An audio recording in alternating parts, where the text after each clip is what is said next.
আমি মাদ্রাসা থেকে বাহির হওয়ার আগে আগে মাগরিবের নামাজের পরেও আমি একটা মানুষের জানাজার নামাজ আদায় করেছি।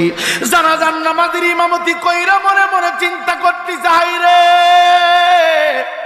মানুষের জিন্দগিটা এমনই, আজকে আমি বক্তা হয়ে গাড়ি দিয়ে আসলাম, হয়তো আমার মৃত্যুটা রাস্তা অ্যাক্সিডেন্টে হয়ে যেতে পারে।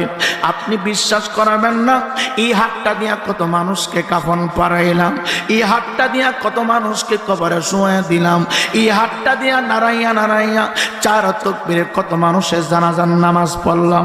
যখন লাশটা সামনে থাকে রে বাবা, শরীরের পশমগুলো দাঁড়ায়া যায়, আল্লাহু আকবারের তাকবীরটা যখন মারি সমস্ত শরীরের পশমটা দাঁড়ায়া যায়। বলবেন হুজুর কেন কেন? শুধু চিন্তা করি হায় রে, দুনিয়াতে কত বক্ত পাইলাম, দুনিয়াতে কত মাহফিল করলাম, দুনিয়াতে কত উৎসব করলাম, দুনিয়ার জমিনে কত সম্মান আর ইজ্জত মানুষের কাছ থেকে পাইলাম। মৃত্যুর পরে একজন মানুষ পাওয়া যাবে না আমার কাফনের সাথে একটু দাঁড়ানোর জন্য, মৃত্যুর পরে একটা মানুষ পাওয়া যাবে না আমার কবরটাকে একটা রাত্র পাহারা দেওয়ার জন্য।